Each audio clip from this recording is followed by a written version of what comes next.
एक गोष्ट फक्त जाता जाता सांगतो की ज्या वेळेला लग्न वगैरे झालं त्या वेळेला मुलीच्या वडिलांनी मुलाच्या वडिलांचे पाय म्हणजे धुवायचे असतात आणि म्हणून मग ते सोन्याचं पात्र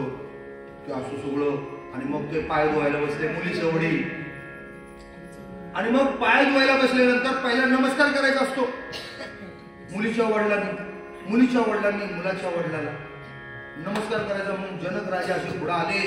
आणि राजा दशरथाच्या पायाला असा नमस्कार करणार तर राजा दशरथांनी असा जनक राजाला आपल्या बाहुत घेतलं आणि बाहुत घेऊन असं बरं का मिठी मारली आणि राजा जनकाला सांगितलं हे काय करता हे असं तुम्ही उलट काय करता राजा जनक म्हणाला असं काय मी करतो ही पद्धत आहे मुलीच्या वडिलांनी मुलाच्या वरचढ वर म्हणलेले म्हणजे तुमची बाजू वरचढ आहे आणि मुलीची बाजू वधू म्हणजे आमची बाजू खालची आहे तुमची बाजू वरचढ आहे म्हणून आम्ही तुमची सेवा करणार आम्ही तुमचे पाय धुणार दशरथ राजा होता तो दशरथ राजा म्हणाला असं नाही मग वस्तुस्थिती काय जो दान करतो तो मोठा जो दान स्वीकारतो दान करतो तो दानशूर मोठा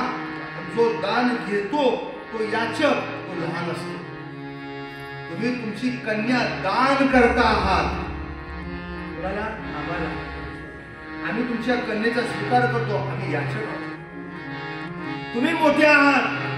तुम्ही कन्या झाले टाळ्या वाजवा बघता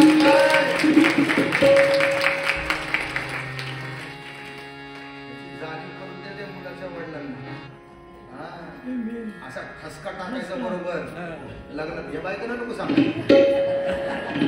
मनासारखी जर घडी नसली ना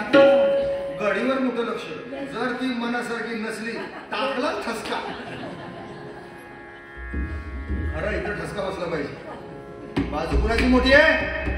मुलीची बाजू मोठी आहे कारण कन्यादान करणारा तो तिचा पिता हा खरा मोठा आहे राजा दशरथानं जनकाचे पाय धरले पाय धुतले मला असं वाटलं या मोडवर थांबून तुम्हाला काशीला पाठवायला बाबा काय इथं काही स्वस्त बसलाय कधी नुसती बॅग अशी नास्तीची आहे पण बॅग इथं नास्ती पण त्याची जी अर्धांगिनी आहे ती इथं दिसतच नाहीये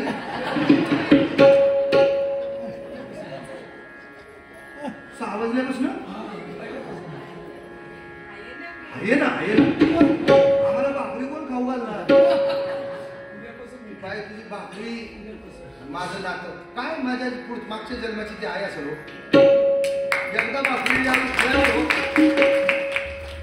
तेव्हा तुम्ही सगळ्यांनी अतिशय आनंदानं ही कथा ऐकत आहात श्रवण करत आहात या सगळ्या कथेतला भाग जो आपण घ्यायला पाहिजे तो मात्र आत्ताच घेतला पाहिजे आता आपण आरती करू आणि आपण छानपैकी सगळी तयारी करू मग आपण आपल्या प्रवासाला निघायचं सगळ्यांनी आरतीसाठी उभं राहा